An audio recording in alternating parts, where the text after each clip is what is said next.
Narad online में आपका स्वागत है। जोधपुर शहर पिछले 1.5 दशक से हार्टलाइन को लेकर जो है विचित्र स्थिति में फंसा हुआ है और उसमें पिछले 10 साल से सबसे अगर ज्यादा चर्चा में है तो वो है हार्टलाइन पर एलिवेटेड रोड। एलिवेटेड रोड कितनी सही साबित होगी, शहर को कितनी समस्या से स्थायी रूप से निजात दिला पाएगी या नहीं, या इसका और भी कोई विकल्प हो सकता है।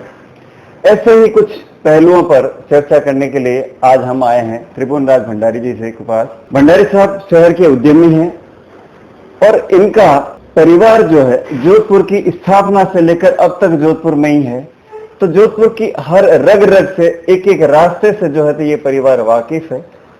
और एलिवेटेड रोड को लेकर, एलिवेटेड रोड का जो मुद्दा है उसको लेकर जो है तो कहीं भ्रांतियां जो फैल रही है उस पर जो है तो चर्चा के लिए, क्योंकि शहर के स्थायी समाधान के लिए आज हम जो है तो भंडारी साहब के पास आए हैं। भंडारी साहब, आपका बहुत बहुत स्वागत। नमस्कार। एलिवेटेड रोड इन दिनों सबसे ज्यादा चर्चा में है, इसको लेकर आपका जो है विचार क्या है, क्योंकि आपने शहर के एक एक गली एक एक हिस्से को जो है तो वाकिफ हैं, इस पर जो है तो वो आपका क्या विचार है? एलिवेटेड रोड पर आने के पहले मैं ये कहना चाहूंगा, राजधानियों को छोड़कर अन्य शहरों में तकरीबन अनुपस्थित सा रहा है और शहर जो बढ़ रहे हैं वो बड़े ही बेतरतीब तरीके से मनमाफिक उल जलूल बढ़ रहे हैं। इसका नतीजा ये हो रहा है कि एक तो पूरे शहर का हॉरिजॉन्टल एक्सपांशन हो रहा है, वर्टिकल होने की बजाय।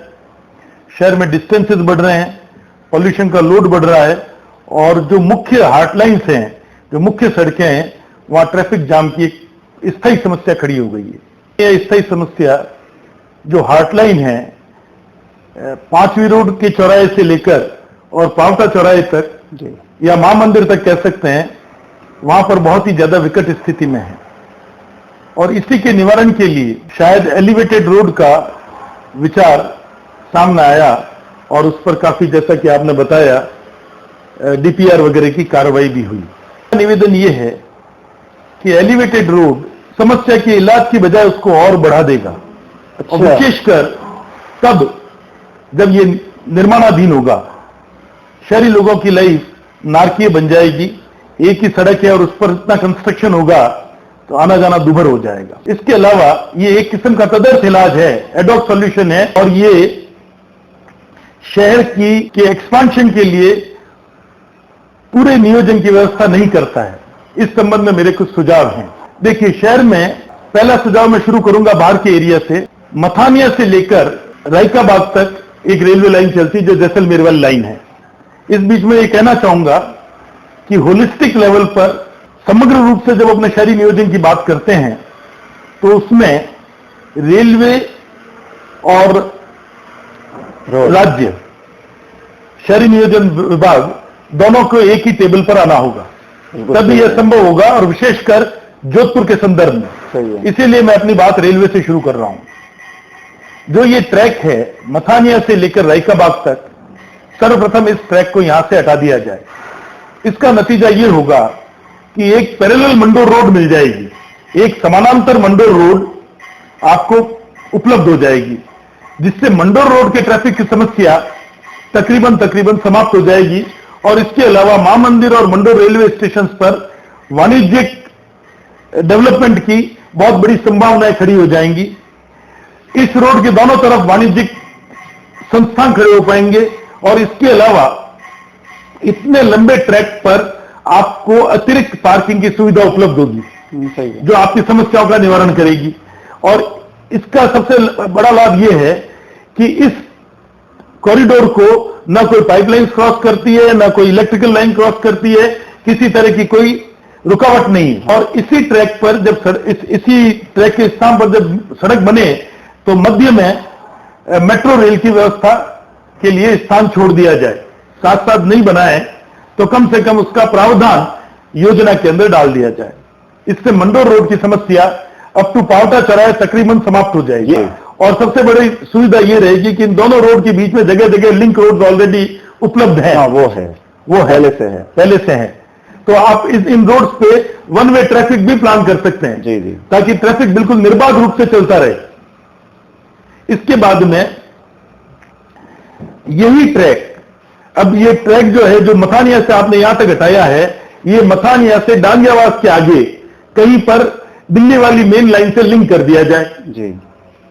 उसको लिंक करने से बहुत सारे लाभ होंगे। जो जैसलमेर की ओर मालगाड़ियां चलती है या आर्मी की गाड़ियां, ट्रेनें चलती हैं, उन ट्रेनों के रूट किलोमीटर कम हो जाएंगे। पहला बड़ा फायदा रेलवे को। ओके।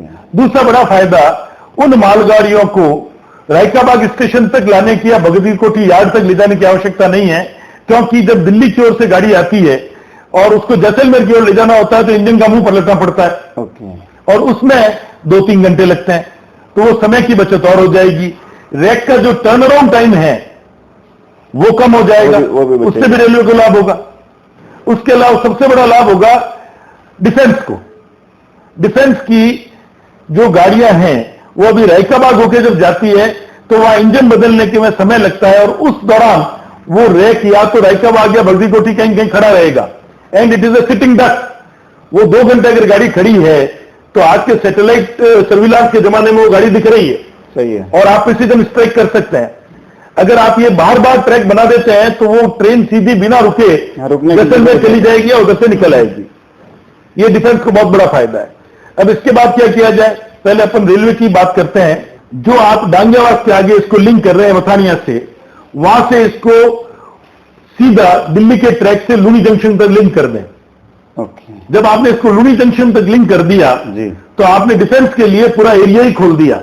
चाहे बीकानेर से ट्रेन आए, चाहे दिल्ली से ट्रेन आए, चाहे अहमदाबाद से ट्रेन आए, चाहे बाड़मेर से ट्रेन आए, जी जी, किसी भी ट्रेन को, डिफेंस की ट्रेन को शहर के बीच में से, मध्य में से होकर गुजरने की आवश्यकता नहीं है। बाहर से बाहर वो सीधी बाहर से बाहर जैसलमेर, बाड़मेर, अहमदाबाद, दिल्ली जहां जाना है, बीकानेर, वहां चली जाएगी।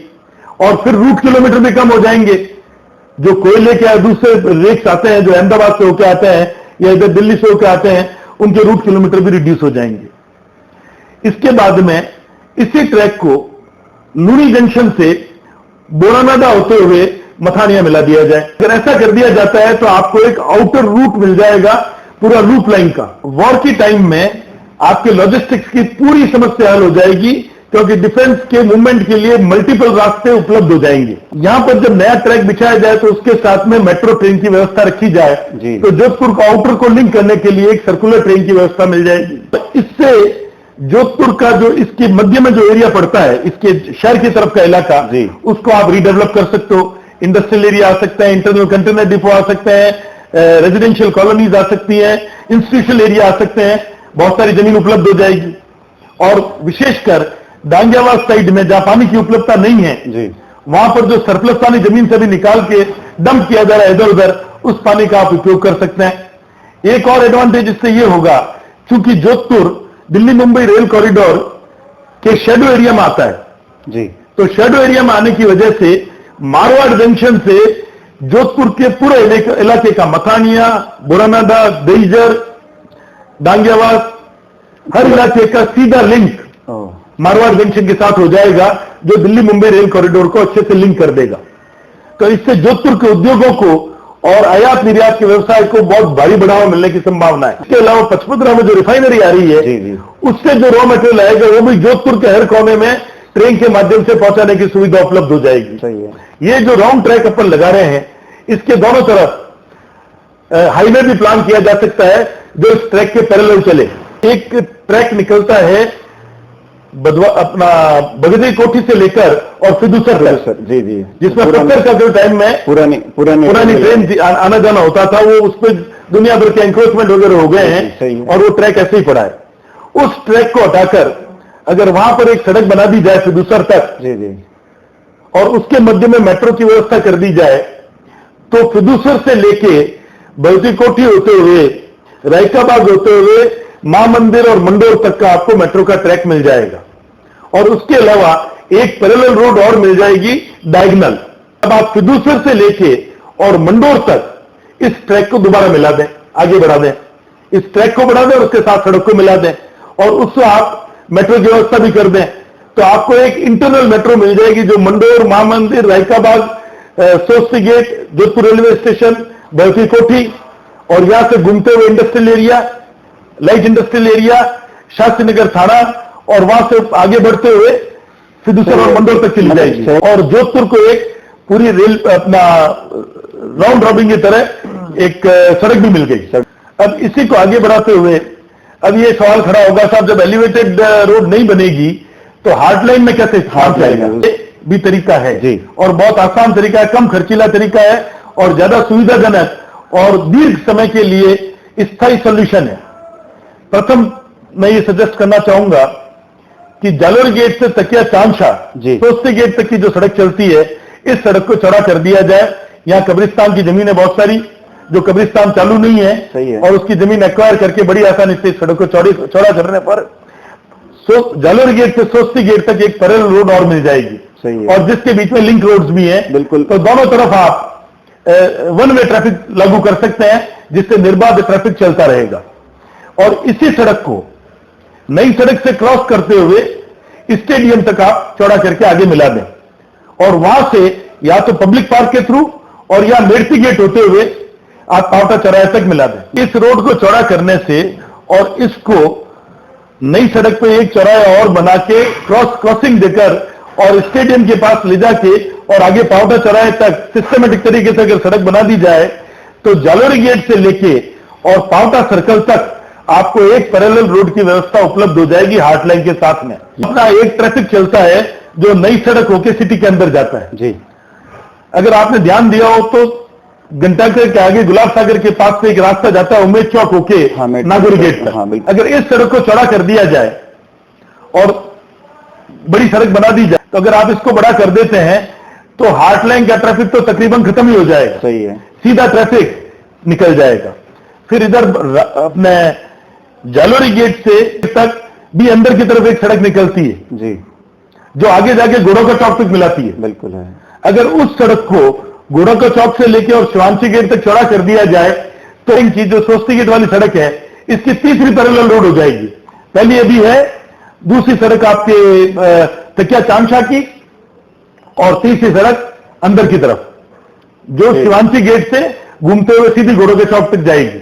आप ये सड़क आपने अगर निकाल दी तो थर्ड पैरेलल रोड हो गई, तो हार्टलाइन की समस्या हल हो गई शिवांशी गेट से लेके नागौरी गेट तक। और फिर आप शिवांशी गेट से प्रताप नगर का रास्ता जाता है शमशान घाट होते हुए, बिल्कुल है, इस सड़क को चौड़ा कर दें। इस सड़क को आपने चौड़ा किया तो आपके प्रताप नगर से लेकर और नागौरी गेट तक आपने एक पैरेलल रास्ता दे दिया, बिल्कुल, तो ये एक और समस्या हल हुई। और रावटी से लेकर बालसमंद से शिवांशी गेट ऑलरेडी लिंक कर दिया गया है, ऑलरेडी लिंक कर दिया गया है। तो जिनको शॉर्टकट से जाना है वो सीधा मंडल रोड के साथ उधर निकल जाएंगे, उनको मेन रोड बनाने की आवश्यकता ही नहीं। अब आपके मेट्रो से वापस आ जाते हैं जी। अपने आउटर मेट्रो की बात कर ली, इनर मेट्रो की बात कर ली, राउंड मेट्रो। अब इसको आपस में मिलाने के लिए बीच में फोर्क की आवश्यकता है ताकि सिटी सेंटर इससे लिंक हो सके जी। अब आप अगर ध्यान दें तो 5वीं रोड चौराहे से लेके जी और डीपीएस सर्कल तक जी, पाल रोड बहुत चौड़ी है, करीब मेरे ख्याल से जहां तक मुझे याद है 150 फीट से अधिक। मध्य में आप मेट्रो का ट्रैक डाल सकते हैं, सही है। और अगर आपने वो ट्रैक बोरानगर तक एक्सटेंड कर दिया जी, तो ये इस तरफ का पूरा शहर रेल लिंक से खुल जाएगा और जो सड़कों पर ट्रैफिक है वो खुद ब खुद कम हो जाएगा। और इससे जो सड़क यातायात में जोर होने से जो पॉल्यूशन है उसकी समस्या भी काफी हद तक हल हो जाएगी। और इसी को अगर आप जो मेट्रो की बात करते हैं तो 5वीं रोड से लेके और पावटा सर्कल तक अगर आप एलिवेटेड रेलवे ट्रैक बना दें, एलिवेटेड रोड की बजाय रेलवे ट्रैक बना दें तो नीचे की सड़क डिस्टर्ब नहीं होगी, सिर्फ बीच में एक पिलर खड़ा होगा जी जी। और ये जो रेलवे है, ये मेट्रो रेल लिंक है, ये बोरानाडा से लेकर और पावटा चौराहे तक पहुंच जाएगा। अब इसको पावटा चौराहे से रसाला रोड के मध्य में इसी तरह का एलिवेटेड रेलवे अपना मेट्रो उठाते हुए आप इसको बनार तक ले जाएं या डांगियावास तक ले जाएं, तो पूरे शहर के बीच में आप इसको वहां तक ले जा सकते हैं।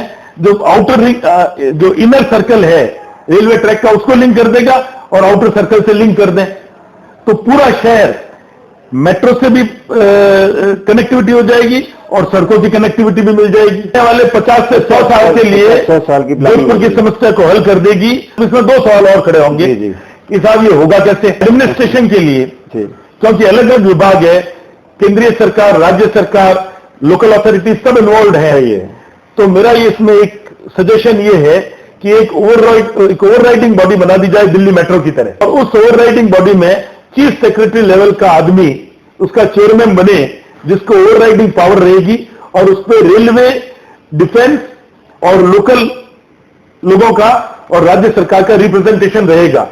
और उसके द्वारा लिए गए तमाम निर्णय इन सबको मान्य होंगे।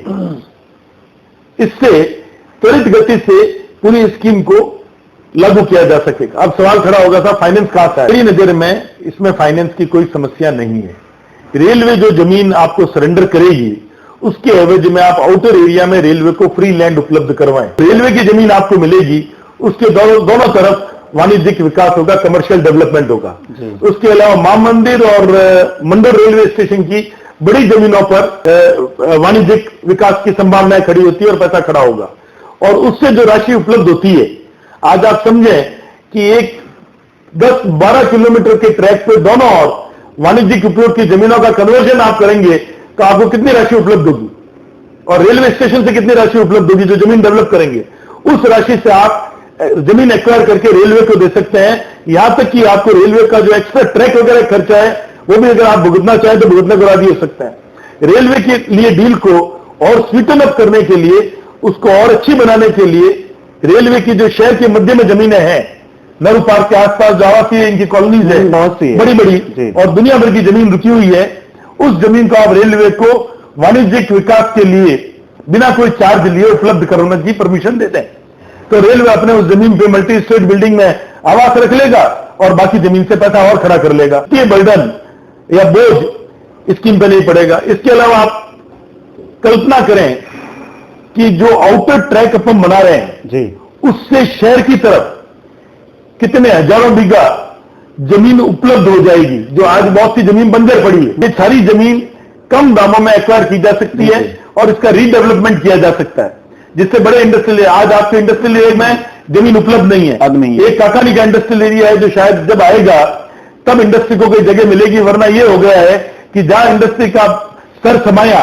वही उन्होंने कोई जमीन ली, पट्टा उठाया और अपनी फैक्ट्री लगा दी। अब आपका काकानी में जब आप इसको लिंक कर दोगे लूनी से, तो काकानी का जो एरिया है ये भी एक तरह से इसमें मेट्रो की वजह से और रेलवे ट्रैक की वजह से लिंक हो जाएगा।